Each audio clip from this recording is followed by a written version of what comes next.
جو اور پہچان یہ سب سے بڑی جو آپ اصل جو ہے نا کہ یا تو کم بسنت لم تکونوا علیہ، دین کا وہ طریقہ جس پر پہلے سے تم نہیں چلے آ رہے. اب ہمارا جو اطمینان ہے کہ ہم یقیناً اس طریقے پر ہیں جو پہلے سے چلا آ رہا ہے. کیونکہ یہاں ہندوستان میں شاہ ولی اللہ آئے ہیں عرب سے پڑھ کے، اور شاہ ولی اللہ نے یہاں آ کے پھر تعلیم کا اصل اجرا کیا. پہلے علماء تھے لیکن اپنی اپنی جگہ پر بڑی مساجد تھی، مساجد کے ساتھ اوقاف ہوتے تھے. ہر عالم جو تھا نا ایک مستقل مدرسہ تھا، عالم مستقل مدرسہ تھا، اور اس کے پاس طلبہ پڑھتے ہیں. وہ جو اوقاف ہیں، زمینیں ہیں وقف، ان سے اخراجات آتے ہیں، وہ تمام طلبہ کے اخراجات اسی سے جاری ہوتے ہیں. اور ایک استاد بیٹھا پڑھا رہا ہے، اس سے جو مرضی ہے پڑھو، بڑا فاضل عالم ہے وہ. یہ انفرادی طریقہ وہ چل رہا تھا. اب چونکہ انقلاب آنا تھا دنیا پر، تو اللہ تعالیٰ کا یہ خاص انتظام تھا کہ اللہ تعالیٰ نے گویا نوجوان گویا احمد الدہلوی جو شاہ ولی اللہ کہلائے، وہ طالب علم یہاں سے کہ یہاں کوئی ایسا مدرسہ نہیں تھا جو جامع تعلیم پڑھا دے سب کو، جیسے اب مدارس ہے نا نصاب کے ساتھ، ایسا کوئی مدرسہ نہیں تھا. کتابیں پڑھانے والا جو مرضی آ کے کتاب پڑھ لو. وہ ایک کتاب اس میں عالم سے پڑھی، دوسری اس سے پڑھی، تیسری اگلے اور کے پاس چلا گیا. اس طرح علم حاصل ہوتا تھا. تو اس لیے علماء کی تعداد کم تھی، بہت زیادہ نہیں تھی. جیسے آج ہے اس تعداد میں نہیں تھے. تو شاہ ولی اللہ جب واپس آئے تو اللہ تعالیٰ نے ان کو بڑی صلاحیتیں دی تھی. یہ عراق میں پڑے بڑے اکابر ائمہ کے پاس، اس میں حنفی بھی تھے، شافعی بھی تھے، مالکی بھی تھے، تمام اساتذہ کے ساتھ پاس پڑھے. تو اللہ تعالیٰ نے ان کو ملکہ بہت اونچا دیا، جو کام لینا تھا ان سے. انہی کے شاگرد آگے چلے. اب یہ کہ جو بریلوی حضرات ہیں وہ بھی کہتے ہیں ہم شاہ ولی اللہ کے شاگرد ہیں، لیکن طریقہ تو وہ نہیں رہا شاہ ولی اللہ والا. غیر مقلد ہیں وہ بھی کہتے ہیں کہ ہم شاہ ولی اللہ کے شاگرد ہیں، لیکن طریقہ تو وہ نہیں رہا. اسی علماء دیوبندی وہ واحد طبقہ ہے کہ جو شاہ ولی اللہ کے طریقے پر ہے. کیونکہ شاہ ولی اللہ کے بیٹے شاہ عبدالعزیز، شاہ عبدالقادر، شاہ رفیع الدین، یہ ان کے اور بیٹے تھے. اور یہ ہے کہ آگے شاہ عبدالعزیز سے سلسلہ پھر آگے چلا. شاہ عبدالعزیز کے وہ نواسے تھے شاہ اسحاق. شاہ اسحاق کے آگے شاگرد تھے گویا عبدالغنی، اور دوسرے گویا عبدالغنی اور احمد علی سہارنپوری. یہ ہے ان سے آگے ان کے شاگرد تھے مولانا قاسم نانوتوی اور رشید احمد گنگوہی. یہ سلسلہ یوں چلا ہے، وہی طریقہ، اس کو تبدیل نہیں کیا. یہ ہے اسلاف سے چلنے والا طریقہ کہ ہمیں یہ کوئی نہیں کہتا تم سے پہلے تم سے آگے سلسلہ نہیں چلتا. کیونکہ وہ حنفی تھے شاہ ولی اللہ، لیکن تھے مجتہد، اس میں شک نہیں. لیکن آپ دعویٰ کرتے تھے کہ میں حنفی ہوں، اور یہ بھی کہتے تھے کہ مجھے نبی صلی اللہ علیہ وسلم نے بار بار تاکید فرمائی ہے کہ حنفی رہنا، حنفیت کو نہیں چھوڑنا. یہ بار بار تاکید فرمائی ہے، ورنہ میں شافعی ہونے لگا تھا. انہوں نے بتایا اپنے کتابوں میں شافعی کیوں کہ استاد شافعی تھے، اس میں شافعی ہونے لگا تھا. لیکن اگر اس نے بار بار مجھے فرمایا کہ حنفی طریقہ سب سے زیادہ سنت قریب حنفی رہنا ہے، اس لیے حنفی چلے. تو پھر اس کے بعد نواب صدیق حسن تھے ایک بہت بڑے عالم، تو ان کے پاس آئے گا علامہ شوکانی یمن سے، تو وہ کچھ آزاد خیال تھے. نواب صدیق حسن پہلے اہل حدیث ہیں جو یہاں پیچھے سے بھی چلے جا رہے، سلسلہ نہیں ہے، پیچھے سے بتا نہیں سکتے سلسلہ. ایک طالب میرے پاس آیا، اسے یہی کہا کہ وہ کیا بتانے لگا. میں نے کہا سب سے یہ بتاؤ کہ ہمارا سلسلہ تو شافیہ، مالکیہ اور حنابلہ، حنبلی، یعنی امام احمد بن حنبل کے متقرین. ہر صدی میں کتابیں لکھی گئی کہ اس صدی میں ان کے کون ہیں، طبقات حنفیہ، طبقات مالکیہ، طبقات حنابلہ، طبقات شافیہ. اس پر ہر صدی کی کتابیں آپ کو مل جائیں گی کہ اس صدی میں وہ کون ہے. تم بھی بتاؤ کہ پچھلی صدی میں کب سے ہو تم. یہ نواز صدیق الحسن سے پہلے بتا دو تمہارا کوئی وجود ہو امت میں. دوسرے وہ آیا، میرے استاد کہتے ہیں جی میں آپ سے لے کر نبی کو اپنی پوری سند بتا سکتا ہوں. میں سند نہیں میں پوچھتا، مسلک پوچھتا ہوں. سند تو اوپر شاہ اللہ سے اوپر تو سند ہی کوئی نہیں ہے یہاں. یہ شاہ اللہ تک پہنچائیں گے سند، پھر اوپر لے جائیں گے. وہ تو حنفی کی سند ہے، شافعی کی سند ہے. تمہارے تو کوئی سند نہیں ہے ہی نہیں کوئی اوپر. ایسے جتنے بھی یہاں جماعت اٹھی جماعت اسلامی ابراللہ مودودی ہے، اوپر نہیں ہے بالکل. کیونکہ خود وہ دعویٰ کرتے ہیں کہ مجھے تحقیق و تنقید کی صلاحیت پیدا ہونے کے بعد سب سے پہلا کام جو میں نے کیا ہے وہ اس غلط مذہبیت کا قلادہ گردن سے اتار پھینکا جو مجھے ورثے میں ملی تھی، وہ میراث اس کا. پھر اس کے بعد پھر میں نے کہتے ہیں کہ یہ کہ قرآن اور سیرت محمدی کا مطالعہ کیا. اس نے مجھ پر پھر منکشف کیا ایک مسلک. ہاں جی، لہذا میں ایک نو مسلم ہوں، میں نو مسلم ہوں، اور اس مسلک پر ایمان لایا ہوں جس پر میرے دل و دماغ نے گواہی دی کہ اس کے سوا کوئی فلاح اور صلاح کا راستہ نہیں ہے. تو وہاں سے چلا نہ چل رہا، پیچھے کو تو ختم ہو گیا، ختم کر دیا انہوں نے پیچھے سے. سلسلہ جہاں سے چلا ہے. ہاں ایسے ہی یہ سلسلہ وہ اپنا احمد رضا خان سے چلتا ہے. ہاں اس لیے ہمارا سلسلہ اوپر سے آ رہا ہے، ہم نہیں اس راستے سے ہٹے. ہاں جی، تو اس لیے ہم خود کہتے ہیں کہ ہم شاہ اللہ کے شاگرد، شاہ اللہ اوپر سے لائے ہیں.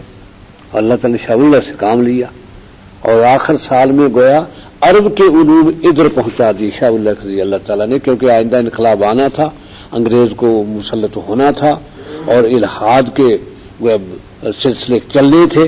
تو اللہ تعالیٰ نے یہ انتظام کیا. اور اس لیے یہ میں کہا کرتا ہوں کہ علماء دیوبند اللہ کا منتخب طبقہ ہے علماء کا، اور اس کی سب سے بڑی دلیل طالبان ہے جو علماء دیوبند کے شاگرد ہیں. کہ سب سے بڑی دلیل ہے کہ حدیث میں آتا ہے کہ نبی صلی اللہ علیہ وسلم نے فرمایا لا تزال طائفۃ من امتی علی الحق ظاہری. یہ میری امت کا ایک گروہ حق پر رہے گا ہمیشہ، اور غالب رہیں گے وہ. اور لا یضر من ناواہم، جو ان کے مقابلے میں آئے گا، ان سے جنگ کرے گا، کچھ نہیں بگاڑ سکے گا ان کا. ان سے جنگ کرنے والا ان کا کچھ نہیں بگاڑ سکے گا. اور وہم کل انائے بین الاکلات، آخر کار ان کی یہ حیثیت رہ جائے گی جیسے کھانے والوں کے درمیان میں کھانے کا برتن ہو، چاروں طرف سے کھانے والے ہیں. اب بالکل کیفیت اب یہ آئی طالبان کی، چاروں طرف سے کھانے والے، کوئی دنیا میں ہمدرد ہے ہی نہیں ان کا، پوری دنیا چاروں طرف سے. اور حتیٰ جاتے امر ہم کذالک، حتیٰ کہ اللہ کا امر آئے گا اور وہ اسی حال میں ہوں گے اس وقت بھی، چاروں طرف سے گھیرے ہوئے. بتاؤ کس پر صادق آتی ہے یہ بات؟ یہ واحد طالبان، کیونکہ پوری ہماری اسلامی تاریخ اس بات سے خالی ہے کہ کوئی گروہ یوں گھرا ہو جو 10 سال سے طالبان گھرے ہیں. پوری اسلامی تاریخ خالی ہے. یہ وہ اس حدیث کا مصداق ہے. اس لیے ہم کہتے ہیں کہ بڑے خوش نصیب ہیں وہ جو علماء دیوبند سے منسلک ہیں. یہ سلسلہ علماء دیوبند کا یہ اللہ کی طرف سے. اب دیکھیں کیسے بچایا کہ اب یہ مشرف کی اور یہ حکومتیں اب جب جو امریکہ کے قبضے میں ہے، اب دہشت گرد اصل میں امریکہ علماء کو کہتا ہے. مدوقت جنوبی پنجاب میں دہشت گرد ہے، کیا مطلب؟ اڈے دہشت گرد کے مدارس کو مٹانا ہے. اب اللہ تعالیٰ نے معاشرے کا معاملہ ایسا کر دیا کہ یہ جماعتیں آپس میں لڑ پڑی. کراچی کا امن خارج بلوچستان کا، ان میں ان کی پڑ گئی علماء بچ گئے. قتل عام علماء کا ہونا تھا، آپس میں قتل عام کر دیا اللہ تعالیٰ نے. کہ ان کو پیپل پارٹی اور ANP یہ آپس میں لڑ گئے کراچی میں. ان کا آپس میں لڑنا، حالانکہ اس سے پہلے نواز شریف نے علماء کو شہید کیا، اس کے بعد مشرف نے کیا، علماء شہید کیے جا رہے تھے، بڑے بڑے علماء اٹھا لیے. اس کے بعد اللہ نے یہ سلسلہ کر دیا، علماء بچ گئے. کرپشن کا معاملہ آیا، ایک عالم کا بھی نام نہیں آیا کرپشن میں. حالانکہ دشمن ہے سارے علماء کے ناموں کے تو درجن نام آ جاتے، ایک بھی نام نہیں آیا علماء کا. تو یہ ہے، یہ زمانہ جب آیا نبی صلی اللہ علیہ وسلم کا تو نبوت ختم ہونی تھی، اس لیے کسی قوم کا معاملہ نہیں تھا. یا ایھا الناس، اے لوگوں، خواہ وہ یورپ کے ہوں یا ایشیا کے ہوں یا براعظم افریقہ کے ہوں یا آسٹریلیا کے ہوں، جہاں کے ہوں، یہ کہ اے لوگوں، یا ایھا الناس اعبدوا ربکم، تم اپنے رب کی عبادت کرو.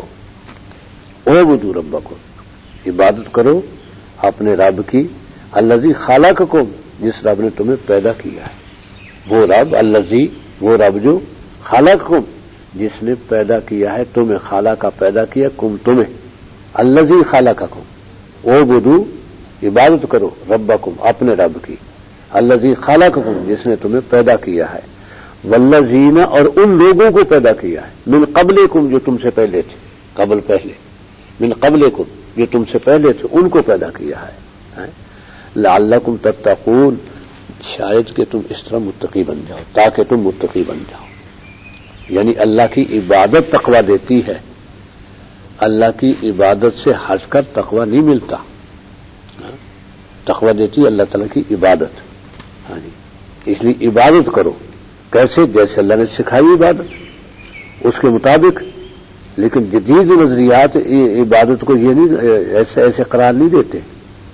جدید نظریات جو ہیں وہ عبادت مخلوق کی خدمت کرو، مخلوق پریشان کرو، اور مخلوق کے ساتھ بھلائی کرو. ان کے نزدیک نماز کوئی خاص بات نہیں ہے، یہ تو صنعت میں بڑی رکاوٹ ہے، صنعتی ترقی میں. کیونکہ 5 وقت ایک مزدور مشینوں کو معطل کر کے آ کے نماز میں شریک ہو جائے، تو مشینوں کا کیا بنے؟ مشینیں چل رہی ہیں، مزدور کا ہونا ضروری ہے وہاں، اور یہ نماز پڑھنے میں مشغول ہو جائے تو مشین تو بند کرنی پڑے گی. چنانچہ ہی دلال غلام پرویز نے دیے تھے کہ یہ باتیں اب نہیں چلتی. یہ پہلا زمانہ تھا، یہ اب یہ باتیں نہیں چلتی. اس کے لیے عبادت یہ ہے کہ بس میں لگ جاؤ مشین میں، کام پورا کر دو، یہ نہیں. کیونکہ تقویٰ جو ہے نا دل میں، یعنی دل میں بس اللہ کا نام، اللہ کی خشیت، تمام کھوٹ دل کے نکل جائیں تو تقویٰ بنتا ہے. اس لیے آپ نے دل کی طرف اشارہ کر کے فرمایا کہ التقویٰ ہا ہونا، التقویٰ ہا ہونا، التقویٰ ہا ہونا 3 بار فرمایا. دل میں ہے تقویٰ. جب دل سنورے گا تو نماز سنور جائے گی، دل سنورے گا تو معاملات سنور جائیں گے، تمہاری زبان سنور جائے گی. دل سنورے گا تو، کیونکہ زبان سے غیبت نہ کرنا، کسی کو برا بھلا نہ کہنا، کسی کو جھوٹ نہ کہنا، کسی کو دھوکہ نہ دینا، سارے زبان سے متعلق ہے. زبان سنور جائے گی کیونکہ دل صاف ہو گیا تو دل میں اللہ کی خشیت آ گئی. جھوٹ بولوں گا، غیبت کروں گا، دھوکہ دوں گا تو اللہ تعالیٰ خشیت، دل میں اللہ کی خشیت، پکڑا جاؤں گا، تقویٰ آ جائے گا. اور نماز میں بھی دل لگے گا، کیونکہ خشیت دل میں اللہ کی خشیت اتر گئی بس. اس لیے کہ انما یخشی اللہ من عبادہ علماء، علماء صرف اللہ سے ڈرتے ہیں، کسی سے نہیں ڈرتے. یہی ہو رہا ہے کہ علماء نے کسی سے کوئی لحاظ نہیں کیا، اپنی ڈگر پہ جا رہے ہیں. کوئی کرپشن کا الزام نہیں لگا سکتا، بدنام کرتے بس علماء تک ساری خرابی علماء، ان کا اختلاف ختم، سب ختم ہو جائے. تو یہ جو ہماری لڑائیاں، یہ تمہاری ساری بدماشیاں، یہ کرپشن ہے جو کہتے ہیں کہ یومیہ جو ہے نا کوئی ارب سے زیادہ باہر بینکوں میں جاتا ہے کرپشن کا پیسہ، ارب سے بھی زیادہ. ان میں کون سا عالم ہے جو یہ کرپشن میں شریک ہو تمہارے ساتھ؟ کوئی نہیں، اکیلے ہو تم علماء کے بغیر، کرپشن علماء میں نہیں۔ تو علماء میں آپس میں کوئی ہوں گے معاملات، یا آپس میں کوئی بدیانت بھی ہے، کھا پی جاتا ہے، مثلا چندہ کھا گیا ہے، لیکن یہ بینکوں میں جمع ہو جائیں یہ نہیں ہے۔ ہاں جی، اس لیے کرپشن ساری ادھر ہو گئی، آپس میں لڑائی ہو گئی، علماء بچ گئے۔ ہاں جی، اور لہذا اس حکومت میں علماء کا قتل عام نہیں ہوا۔ یہ نہیں کہ یہ علماء سے کوئی عقیدت، نہ بڑے دشمن ہیں، اس لیے نہیں ہوا کہ آپس کی لڑائی ڈال دی اللہ تعالیٰ نے۔ اب وہ خود لڑ رہے ہیں، وہ اپنی لڑائی ختم ہو تو کسی اور طرف توجہ دیں۔ تو یہ ہے کہ لعلکم تتقون، یہ بات کرو تاکہ تم متقی بن جاؤ۔ الذی جعل لکم الارض فراشا، تمہارا وہ رب الذی خلقکم، جس نے تمہیں پیدا کیا اور تم سے پہلوں کو پیدا کیا، اور وہ جس نے زمین کو تمہاری فرش بنا دیا، کیونکہ زمین تو گول ہے۔ اب گول ہونے کی وجہ سے تو یہ کہ ہم ایک طرف کو لڑکتے جاتے، ایسا نہیں ہے، حد نظر تک زمین بالکل ہموار ہے۔ ہاں جی، اور لیکن اب اوپر دیکھتے ہیں تو جہاز جیسے زمین میں گڑتا جا رہا ہو، حالانکہ اس کا زمین سے اتنا ہی فاصلہ ہے۔ یہ جہاز یا بادل وہ جڑ سے اترتے ہمیں سر پہ آ جاتے ہیں، جہاں جڑ میں تھے تو زمین پہ لگے ہوئے نہیں تھے، وہاں بھی اتنے ہی اونچے تھے زمین سے۔ یہ بات بتاتے کہ زمین گول ہے، لیکن اللہ نے اسے فرش بنا دیا۔ زمین پہ سمندر ہیں، زمین پہ بڑے بڑے پہاڑ ہیں، اس کو زمین فرش ہے۔ جو پہاڑوں پر رہتے ہیں ان کے لیے وہی فرش ہے، پہاڑوں کو چھوڑنے پر وہ تیار نہیں ہے کہ میدانی علاقوں میں آ کے بس جائیں۔ انہیں اپنے پہاڑ ہی پسند ہیں، پہاڑوں میں جو خوبیاں ہیں اور پہاڑوں میں جو کچھ خزانے ملتے ہیں وہ میدانی علاقوں میں نہیں ملتے، پہاڑوں ہی پر ہیں۔ وہ یہاں آئیں گے اپنے کام وام کر کے پہاڑوں پر جائیں گے واپس۔ زمین کو فراش بنا دیا تمہارے لیے۔ اور ویسے بھی زمین کی تاثیرات ڈاکٹر اکرم مرحوم ہوا کرتے تھے، وہ بتاتے تھے کہ جو شخص زمین پہ سوتا رہے، یہ کپڑے اتار کے زمین پہ، زندگی بھر کوئی بیماری لگے گی ہی نہیں، کوئی بیماری اسے، بھائی یہ اس کے ساری بیماریوں کا علاج ہے زمین۔ تو وہ کہتے کہ تو کیوں تندرست ہوتے ہیں دیہاتی بچے اور شہری بچوں کی نسبت؟ کہتے اس کی وجہ یہ ہے مٹی میں کھیلتے ہیں، یہاں مائیں مٹی میں نہیں کھیلنے دیتی بچوں کو، اور پھر اگر مٹی میں لگ بھی جائے گرد ورد روزانہ نہلا دیں گی، روزانہ نہلا دیں گی، گرد نہ لگے بچے کو۔ وہ ایسا اہتمام نہیں کرتی، وہ بیچاری مزدور ہوتی ہیں عورتیں، تو اس لیے بچے مٹی میں لیٹتے ہیں، کھیلتے ہیں، اسی لیے کہ تو زیادہ تندرست ہوتے ہیں کہ زمین سے تعلق ہے ان کا۔ تو زمین کو فراش بنا دیا، یہی تمہاری صحت کے لیے، یہی تمہارا بستر، یہی تمہاری خوراک یہیں سے نکلے، سب کچھ زمین ہے۔ والسماء بناء، اور آسمان کو ایک چھت بنا دیا۔ تو اصل آسمان تو کہاں ہے وہ تو ابھی یہ بھی معلوم نہیں کر سکے سائنسدان بھی کہ 7 آسمان کہاں کہاں ہیں، ان کی تقسیم کیسے ہے۔ مخلوق تو 7 میں پھیلی ہوئی ہے، اب وہ کیسے کیسے ہیں یہ بھی وہ پتہ نہیں چلا سکے، لیکن زمین کی حد جو ہے نا، جسے وہ ازور کہتے ہیں، یہ ایک مستقل بچاؤ ہے۔ کہتے ہیں اوپر سے شہاب ثاقب اتنے برستے اولوں کی طرح، اگر وہ زمین پہ آ جائیں تو سب زمین کھنڈر بن جائے، ہم میں سے ایک بھی زندہ باقی نہ رہے، اور وہ ان سے ٹکرا کے پاش پاش ہو جاتے ہیں وہ۔ ہاں جی، ان کے ذرات کہتے ہیں نیچے چھن کے آتے ہیں، وہ بادلوں میں شامل ہو کے بارش برساتے ہیں۔ عجیب نظام ہے اللہ کا۔ سورج کی 6 شعاعیں کہتے ہیں سورج سے نکلتی ہیں، آ کے اذون سے ٹکراتی ہیں، 3 واپس ہو جاتی ہیں۔ وہ 3 اتنی خطرناک ہیں، زمین پہ آ جائیں زمین جل جائے، وہ 3 نہیں آتی۔ 3 آتی ہیں، وہ بھی چھن کے آتی ہیں اذون سے، سیدھی نہیں آتی، سیدھی ہے تو تب بھی ہم جل کے مر جائیں۔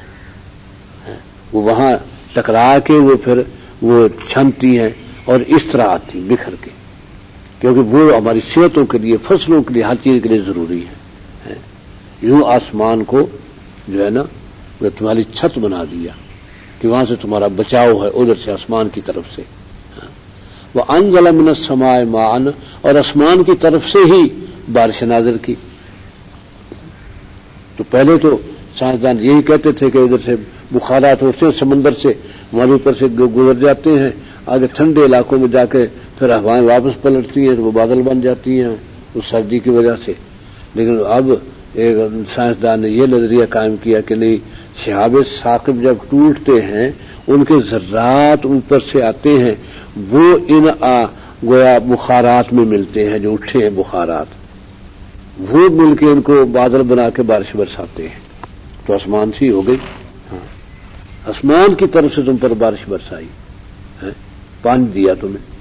فأخرج بھی من الثمرات پھر نکالے اس پانی سے پھل رزقا لکم تمہارے کھانے کو.